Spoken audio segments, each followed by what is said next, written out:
This is episode 289, and we're going to talk about how to best prepare for your own year-end performance review. Here are the two questions this podcast answers. One, how do you successfully transition into your first official leadership role? And two, how do you keep climbing that leadership ladder and continuously get promoted, although the competition and the expectations get bigger? This show, the Manager Track podcast, will provide the answers. I'm your host, Ramona Shaw. I'm on a mission to create workplaces where work is seen as a source of contribution, connection, and personal fulfillment. And this transition starts with developing a new generation of leaders who know how to lead so everyone wins and grows. In the show, you'll learn how to think, communicate, and act as a confident and competent leader you know you can be. Welcome to this episode of the Manager Track podcast. So, a lot of managers walk into their year-end review thinking that it's kind of about listing what they accomplished. They think, okay, I need to show up well and confident, talk about my projects, maybe mention some of my team wins, and I hope that my manager remembers a lot of the good stuff I did as well. I definitely had years where that was my mindset going into the performance review conversation. But that's not really what the conversation is intended to do, though. Or if you want to leverage that conversation to your benefit and make the most out of it, that's not how to go about it. Because your real job is to walk into that room prepared to have a strategic conversation about your impact, your growth, and about where you're headed. And most managers don't prepare for that conversation to be had. So I'm going to give you 5 ways to actually prepare for your year-end review that go beyond just making a list of things that you did. Okay. By the way, the 5th one is probably the most important one, so stay all the way until the end. Okay, so number 1 is to build a clean evidence trail. Most managers walk in with vague claims like, I improved the team's performance, or we had a better collaboration this year. But those statements are so vague that it forces your boss to either take your word for it and kind of build on it, or fill in the gaps themselves. And when they're filling in gaps, you just lost control of the narrative. So having this evidence trail means to put together a short list of concrete examples, data points, even before and after snapshots. If you're tracking the performance or the output somewhat in data, do comparisons, put those together, create that evidence.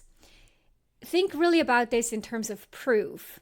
So instead of saying, I did a lot of training for the new team members, you could say, I onboarded 5 new team members and they hit their productivity milestones 20% faster than last year's new hire.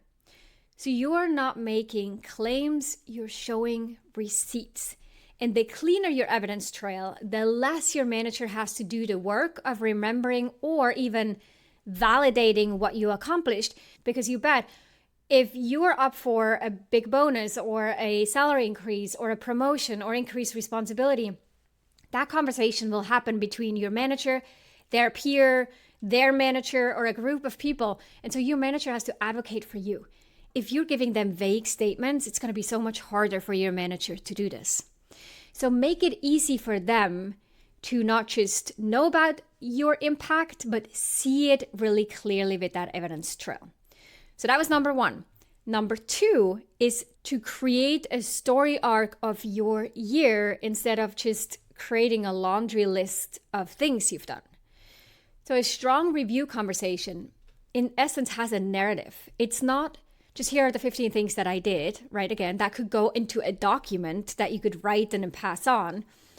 But if you talk about it in that conversation, you reflect on your year, explain the themes. So maybe, hey, here are 2 or 3 themes that defined my leadership this year. And here is how everything I did connects to those themes.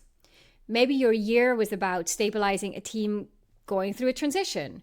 Maybe it was about building accountability into your team's culture. Maybe it was about improving how your team works cross-functionally. Whatever it was, identify those themes and anchor your examples and your evidence to those themes. It's a lot easier to remember big themes, a story arc, than it is to remember the 15 things you did. And so in addition, with that, you direct the conversation instead of you reacting to questions or being very task focused. You're not waiting for your manager to ask. Instead, you're walking in and you're saying, here's what this year was really about. Here's the through line that connects everything. And when you frame it this way, you're showing strategic thinking, but you're also showing that you see patterns, that you made intentional choices, and that you understand what success looks like beyond just shipping of tasks. So that is number 2. Number 3 is now to anticipate your manager's scorecard or perspective. So every leader evaluates through their own lens. Some care most about the business outcomes and the metrics. Some care about the team health, employee satisfaction, retention, work culture. And then others care about process improvements, operational excellence, quality.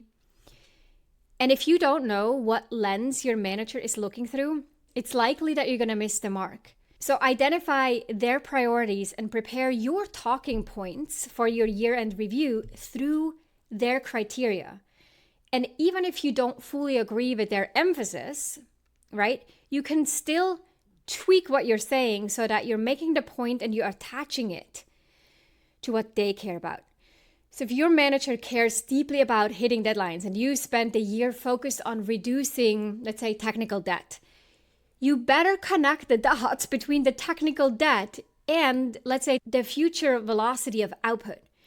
Otherwise, you're going to sound like you are valuing something and feeling accomplished about something that they don't actually care about. So really make sure that when you prepare your talking points, you take into account how your manager thinks, what they value, and how you can connect your message in a way that lands for them, that connects to what they really care about. By the way, in terms of like scorecard, in a future episode, we will talk about different ways that organizations and leaders measure performance or talent in the organization, and whether you are in a broader leadership role and you're looking how to measure talent, or if you're a manager being curious about how leadership or HR might be assessing your own talent and future potential in the organization. That will be a really good episode to watch. So be on the lookout. Make sure you subscribe to the podcast. And if you're watching this on YouTube, please hit subscribe and turn on notifications so that when a new episode gets released every Tuesday, that you get alerted and don't miss this one. Okay, so that was number 3. Number 4, prepare one uncomfortable truth that you're willing to own. And that's kind of a nice way to say, address something that didn't go well or a weakness. Because if you only show up with strength and wins, you look either unaware or overly polished, and neither of those is a good look for a manager. It actually can create more mistrust, more suspicion in your boss, because they know that not everyone's perfect. There's always growth opportunities, even if you had a fabulous year. So identify a real area where you struggled. Ask yourself what you learned from it, but also consider what you've learned through that challenge. And then the specific change that you're making as a result. And in fact, I'm going to double down on this, that if we talk about those weaknesses or struggles or challenges from the past, the way to communicate those in a performance review conversation or a year-end review conversation is to not just leave it in the past and say like, this was difficult, this was hard, here's what I learned, but also to carry it into the future. For example, if you struggled with the workload in the past, to then say, one of the challenges this year was dealing with the increased amount of workload, and it became really important for me to elevate my time management practices. And as I continue to do so, I am noticing how I'm actually preparing myself through these new habits to be able to take on more responsibilities in the future and focus my attention on strategic work. So as the whole conversation is not just a recap of things that we achieved, it's being really intentional about the story that we're telling. So think about 1 or 2 things that really stood out for you as challenges this year. Own it clearly, because this signals self-awareness and maturity. And then talk about the changes that you're making and how that is an opportunity for the future and sort of unlocks new potential in you and your ability to provide value to the organization. So now let's talk about the fifth one. And I said this is probably the most important one. It speaks directly to what I just mentioned about looking forward and into the future. Come with forward-looking asks. Review conversations often end in, okay, sounds good, we had a nice conversation, good work, pat on the back, and then nothing concrete changes. You might walk out thinking, well, I hope they remember this when promotions come around. I hope they have everything they need to advocate on my behalf. And if you did plant the seed of what you want to do in the future or where you'd like to see your career go, maybe you hope that planting that seed is going to be fruitful down the road. But that's fairly passive. What we're going to look for in that conversation is to be prepared with one or two clear and specific asks. Maybe it's additional headcount for your team or budget for your team. Maybe it's mentorship access or visibility with senior leadership. Maybe it's clarity on your scope or a concrete path towards the next level. Maybe it is access to an executive coach or a leadership training. Whatever it is, make the asks tied to the business impact, not just personal preference. Sure, it'd be nice if people cared about us and our personal preferences, but when it comes to asking from the organization, it needs to make business sense. So instead of saying, hey, I'd like to take on more responsibility because I feel ready for it, that's all nice, right? But that's a personal preference. You might want to say, given that we're expanding the platform team next year, I'd like to own the infrastructure roadmap. That would free you up to focus on product strategy and also give me a clear trajectory towards a director level scope. Now, you position yourself as someone who's thinking about next year's impact, the organization's need, and of course, where you want to go, but not only where you want to go. You were able to frame it in a way that clearly shows that you taking on increased responsibility is going to help your boss and is ultimately going to help the department or the business. And that all changes the tone of the conversation and helps you end that conversation on a more positive note and more clarity on what next. It also then makes it easy to have a follow-up conversation in a few weeks or maybe the beginning of January to check in on what you've asked for and say, hey, I want to follow up on that conversation that we had, the asks that I made to figure out what next steps to take in order to get this or to make this happen. So if you prepare this way, you consider all these 5 different things, you walk into that review with evidence, with a clear narrative, like those themes, with self-awareness and with specific forward-looking asks, you are not just getting evaluated, you're shaping how you want to be seen and what you're building toward. And that's a much more powerful conversation to have.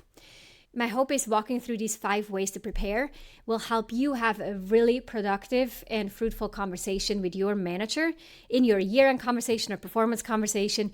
And if you feel that not only was this helpful for you, but you wish that your direct reports would have this information and come fully prepared to the meetings you have with them, share this episode with them. Let them know, hey, this is insightful, useful. Think about this before we have our year-end conversation. Okay, and with that, we're going to wrap it up. We'll see you next time on another episode of the Manager Track podcast. Bye for now. If you enjoyed this episode, then check out 2 other awesome resources to help you become a leader people love to work with. This includes a free masterclass on how to successfully lead as a new manager. Check it out at arcova.org/masterclass. The second resource is my best-selling book, The Confident and Competent New Manager: How to Quickly Rise to Success in Your First Leadership Role.